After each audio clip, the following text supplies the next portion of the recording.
I found this exchange to be absolutely enlightening into the mind of the left-leaning person on Twitter. So, someone made the joke and said that Donald Trump announces Barron Harkonen as the head of spice production on the planet Arrakis. And as you can see, it got 7.4 million views. Some people are having fun with it, while other people like to rage at the internet over this post. The people that are having fun with it are saying stuff like big things happening on Arrakis, folks. Baron Harkonnen, great guy, strong leader. Some say he's the strongest, really. Will make spice production better than ever. Nobody knows spice like he does. Tremendous operation, and we're bringing in so many jobs to Arrakis, believe me. Now, my response to this was, great pick, Mr. President. And I got leftists upset, right? They get upset. They call other people colonizers. They're basically saying that you don't have media literacy. You don't know that the Baron is a bad guy. And my answer to this is that the media literates seem to be incapable of disassociating fact from fiction. Like, they cannot read or enjoy a piece of literature as a standalone fiction without bringing real world politics. And they also think that the way you interpret the fiction tells about your real world politics, which is like so bizarre. It's absolutely insane. They're treating media as Rorschach tests. Basically, the way you think about Lord of the Rings, the way you think about Dune, the way you think about an anime talks about you as a person, which is absolute pseudoscientifical horseshit. Like, an individual can read a book and sympathize with the villain for many reasons without wanting the villain to exist in real life. Like, for instance, there are a lot of people that like Arthas Menethil from Warcraft. But that doesn't mean they want to be Arthas Menethil. It doesn't mean that they would want that character to exist. Just like people who like Joker from Batman or people who like Poison Ivy. That doesn't mean that they want Poison Ivy to be real, you morons. It just means that they enjoyed the literature. They enjoyed the fantasy aspect of it. My goodness, like, I never thought I would need to have this conversation with bloody adults. But the more we're aging, the more retarded people are getting. Maybe there is something in the water.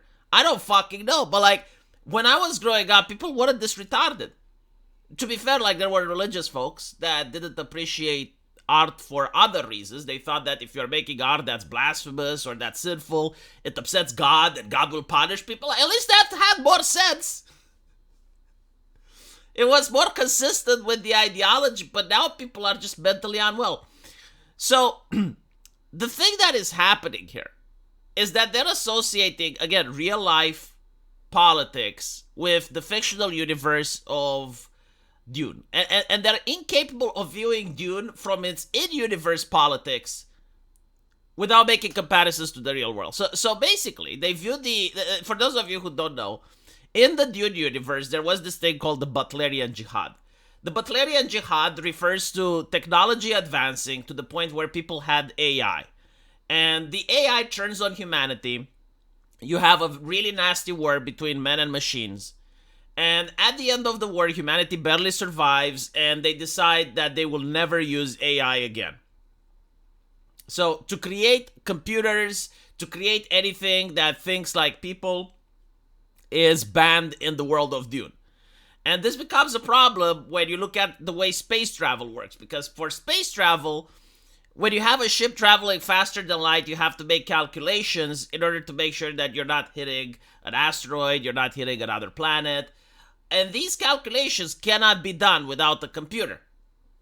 So space travel now becomes a huge obstacle because the entire empire of mankind relies on this in order to bring food to certain planets, in order to keep the economy going. It's not just like, oh, we need to fill the supermarkets. It's more like entire planets filled with billions of people will die unless they figure out the space travel question.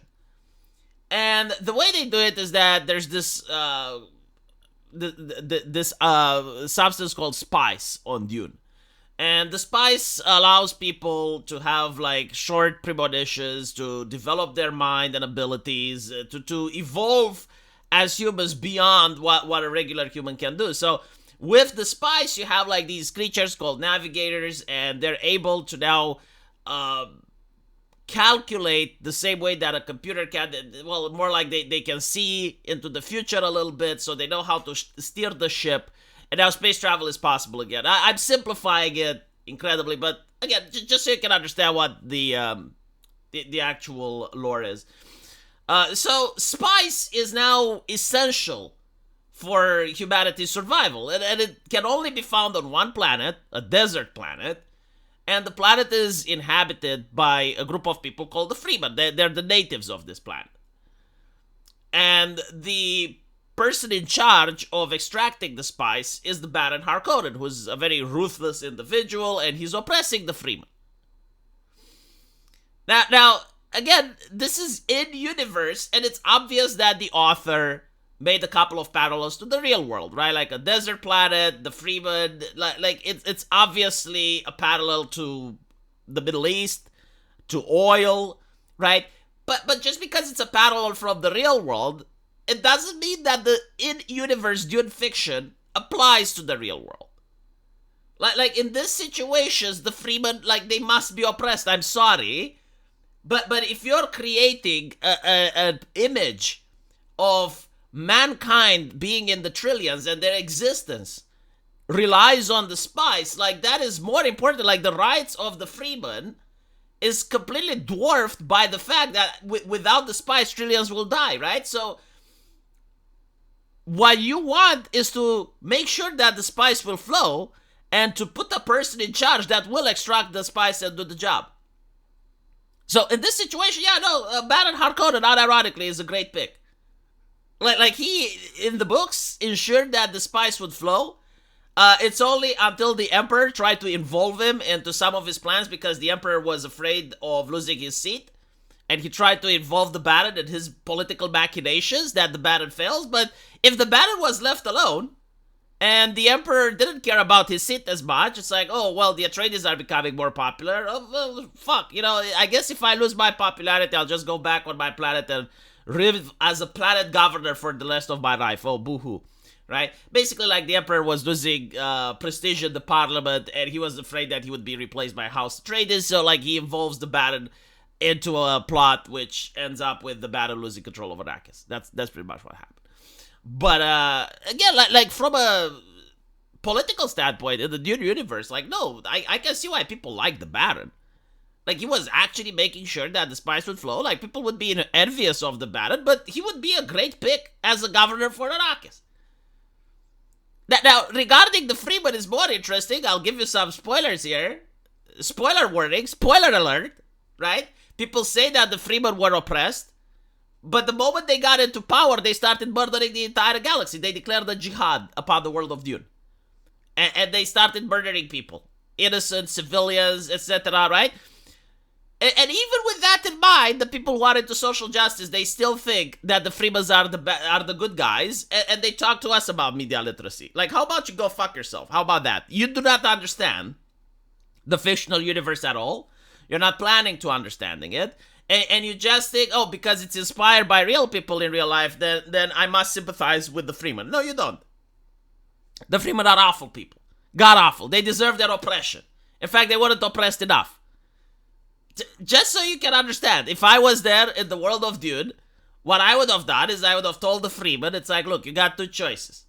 Number one, you can pick a planet of your choosing that has water, and it's a nice place, and we're going to relocate all of your people there. Whatever the fuck you want, I don't care, but the spice must flow.